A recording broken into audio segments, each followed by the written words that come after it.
အခုဖြစ်နေတဲ့ပြဿနာကဘိုးကပြဿနာတအားဖြစ်နေတာပြီးခဲ့တဲ့2022ကနေအခု2026အထိကိုသူကဒီ application တွေအားလုံးပေါ့လေ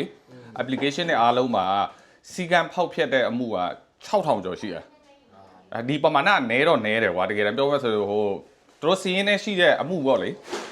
ဘိုးက2000ကျော်ရှိတယ်ပြဿနာဖြစ်တာအခု2026တိအခုနောက်ဆုံးဖြစ်တဲ့ပြဿနာကပြီးခဲ့တဲ့ April လ22ရက်နေ့ကဟိုကျောင်းသူတဦးကအိမ်ပြန်မဲ့အချိန်မှာဘိုးငားလိုက်တော့ဆိုင်ကယ်သမားရောက်လာတဲ့အချိန်မှာဒီ application မှာပြနေတဲ့လူမဟုတ်ဘူးတခြားလူတယောက်ဖြစ်နေတယောက်ကဟိ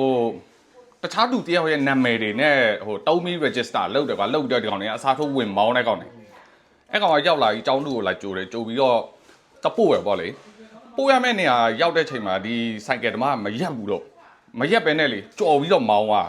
အဲ့နဲ့ကျောင်းသူကလည်းကြောက်ပြီးတော့ဆိုင်ကယ်ပေါ်ကနေခုန်ဆင်းပလိုက်တာပြီးတော့အဲ့နာမှာဟိုမီးပွိုက်မိနေတဲ့ဆိုင်ကယ်သမားတွေလည်းရှိတယ်သူတို့တွေလည်းသူတို့ရဲ့ကင်မရာတွေကနေအကုန်ရိုက်မိတာကျောင်းသူကဆိုင်ကယ်ပေါ်ကနေခုန်ချလိုက်တယ်အဲ့ဘိုးမောင်းတဲ့ကောင်ကတခါတည်းမောင်းပြီးထွက်ပြေးသွားအဲ့နဲ့ရဲတွေကဒီဘိုးမောင်းတဲ့ကောင်ကိုတဖမ်းမိခဲ့ရောဖမ်းမိတဲ့အချိန်မှာဒီကောင်ကဟိုဘယ်လိုပြောလဲဆိုတော့ဒီကျောင်းသူကတဲ့သူပင်းထောက်ထားတဲ့နေရာလွဲနေလို့သူဆိုင်ကယ်မရက်တာတဲ့ကျောင်းသူဆိုင်ကယ်ပေါ်ကနေခုန်ချသွားတာကိုသူတွေ့ရပေါ့နော်ဒါပေမဲ့တခြားသူတွေကူပေးနေတာကိုသူတွေ့လို့သူမကူပဲထွက်သွားတာတဲ့ဟောအဲ့ဒါအပြင်ရှိသေးရကွာသူကဒီကျောင်းသူကိုတကြိုတဲ့ချိန်ဟိုပို့ရမယ့်နေရာကိုမပို့တယ်ဘူးလမ်းတစ်ဝက်မှာဒီကောင်ကဟိုဘိန်းစာရွဲကြီးအေးအဲ့ကြီးတဖြည့်လေးဟဲ့အဲ့ဒါကိုကျောင်းသူကဓာတ်ပုံရိုက်ထားမိရရိုက်ထားမိတော့ဟိုအမှုတွေပါဖြစ်တော့ဒီကျောင်းသူကလည်းရဲတွေပါကိုပြရပါလေအဲ့ရဲတွေတဖမ်းပြီးတော့ဒီကောင်ကိုစစ်တော့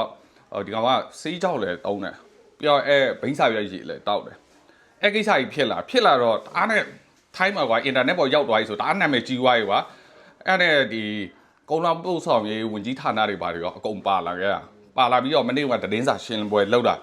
ဘိုးကတာဝန်ရှိတဲ့လူတွေကိုလည်းခေါ်ပြီးတော့သတင်းစာရှင်းလင်းပွဲလုပ်တာဘိုးကတာဝန်ရှိတဲ့လူမျက်နှာငယ်လေးနဲ့ကုန်းလောင်ပို့ဆောင်ရေးဘက်ကပြောတာကဒီအခုဖြစ်နေတဲ့ပြဿနာတွေကိုဟိုအမြန်ဆုံးဖြေရှင်းလို့ရှိရင်မင်းတို့လုံငန်းလိုက်စင်ဆက်ပြီးမတိုးပြီးတော့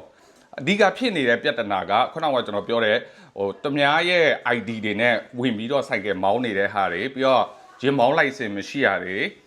ပြီးတော့တခြားစီကံဖောက်ပြက်တာတွေပေါ့လေဘိုးပြဿနာတွေကအများကြီးပဲထိုင်းမှာဟိုညပိုင်းမိန်းကလေးတယောက်တည်းပြန်လို့ရှင်ကားပေါ်မှာမိန်းကလေးတွေကိုကိုထိလက်ရောက်စော်ကားတာမျိုးတွေ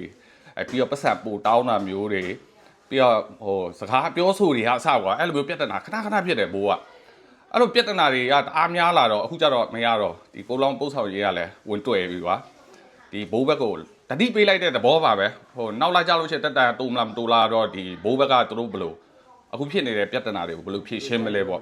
အေးဘလို့ကိုင်းတွေ့မလဲပေါ့လေသူကဘိုးဘက်ကတာဝန်ရှိတဲ့သူပြောတာဘလို့ပြောလဲဆိုတာဟိုပါပေါ့ဒီအခုဘိုး application ထဲမှာဆိုင်ကယ်လာမောင်းတဲ့သူပဲဖြစ်ကားမောင်းတဲ့သူပဲဖြစ်တကယ်အမှန်ကန်ပေါ့လေဟိုကိုနာမည်ကို ID နဲ့ register လုပ်ပြီးကိုတိုင်းမောင်းနေဆိုရင်တဲ့စုချင်းငွေဘတ်2000ပေးမယ်ပေါ့လေဘိုးဘက်ကအဲ့လိုမျိုးဖြည့်ရှင်းတာသူကအဲ့နဲ့ဒီကုန်းလမ်းပို့ဆောင်ရေးကဘာပြောရလဲဆိုတော့မင်းတို့အဲ့လိုမျိုးလုပ်ရမယ့်အချိန်မဟုတ်တော့ဘာစုကြီးတွေဘာတွေပေးရမယ့်အချိန်မဟုတ်တော့အခုမင်းတို့ဖြစ်တဲ့ပြဿနာတွေကတအားများနေပြီပေါ့လေအဲ့ဆိုအမြဲဆုံးဖြည့်ရှင်းလို့ရှိရင်နောက်လာနေစပြီမင်းတို့ဘိုးကိုတက်တာမတိုးပြီးတော့ပေါ့လေကျွန်တော်တစ်ခေါက်ကြုံဘူးတာဒီဘိုးထိုင်းကိုစဝင်တဲ့ချိန်ကတကယ်ချင်းတယောက်ကကျွန်တော်ကိုပြပြီးဒီကောင်က Grab ထက်ဈေးတက်တာဆိုကျွန်တော်တစ်ခေါက်တုံးတော့ကျွန်တော်ဆိုင်ကယ်တုံးတာအိမ်ပြန်လာခဲ့တယ်အိမ်ပြန်လာပြီးတော့ရောက်ခဲ့တော့ပတ်စံတွေပါရှင်းလိုက်ပြီအဲဆိုင်ကယ်သမားလည်းထွက်သွားပြီပြီးတော့မှဖုန်းပြန်ဆက်ခဲ့တာကျောင်းရှိဖုန်းပြန်ဆက်ပြီးတော့ဘယ်လိုပြောလဲဆိုတော့သူ့ရဲဖမ်းလို့တဲ့ဟိုအကူနဲ့ကျွန်တော်နဲ့တဲ့ခုနကတွားတဲ့ချိန်မှာတဲ့ကျွန်တော်တို့အုတ်ထုတ်မဆောင်သွားလို့တဲ့ရဲကတွေ့တော့တဲ့အပြန်ကျွန်တော်ကိုရဲကဖမ်းထားတာပဲအဲ့အကူကျွန်တော်ကိုကူအောင်နဲ့ပတ်စံနေရလွေပေးအောင်နဲ့အဲ့လိုမျိုးလာတောင်းတာကြားဖြတ်မှာလေအေးကြားဖြတ်ကြားပြီအဲ့ဟာကျွန်တော်လည်းကြောင်ကတခါမကြုံဘူးကွာဟမ်ပတ်စံလည်းရှင်းပြီးတော့သူလည်းထွက်သွားပြီးသွားပြီလို့ဟိုရဲဖမ်းမယ်ဆိုရင်လည်းငါတို့2ယောက်တူတူလာတဲ့ချိန်ဖမ်းမှာပေါ့လို့အခုကြောက်ဒီကောင်ကအဲ့လိုမျိုးဖုန်းဆက်တောင်းနိုင်အဲ့ဒါကျွန်တော်လည်းဆဲလွတ်လိုက်တယ်ဆဲလွတ်ပြီးတော့ဒီ application ကိုဟို report တင်လိုက်တယ်အဲသူတို့ cycle number တွေပါရင်လည်းပေါ့လေအဲ့တော့ကလည်းကျွန်တော်ကြည့်နေဒီ application ထဲမှာပြတဲ့နာမည်နဲ့လာတဲ့ကောင်နဲ့မတူဘူးသူတို့ဘိုးကလေအဲ့ဒါတအားလွယ်လို့ဟာ Grab ကကြတော့အဲ့လိုမရှိဘူး ဒီသတင်းစာရှင်းလင်းပွဲမှာပြောသွားဆိုဟို2020ကနေ2026အထိကိုတို့ application တွေအားလုံးပေါင်းပေါ့လေ application အားလုံးပေါင်းဆိုရင်အဆုံပါသွားပြီကွာ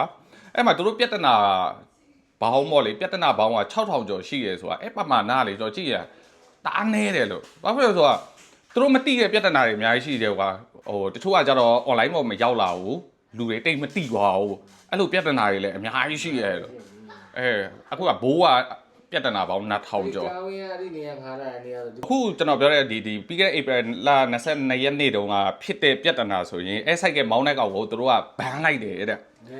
ဘန်လိုက်တယ်ဆိုရင်လည်းမရဘာဖြစ်လို့လဲဆိုဘန်လိုက်လေဒီကောင်တွေကတခြားတစ်ခုနဲ့ register လုပ်ပြီးပြန်ဝင်မောင်းနေကြပဲဒီ driver ကိုထိထိရောက်အရေးမယူရင်နောက်ထပ်ဒီလူတွေအနေရရှိတယ်ဟုတ်တယ်ရှိရအဲ့လိုမျိုးလေအဲ့ဆိုတော့ကိုတို့ grab တောင်းတုံးပါ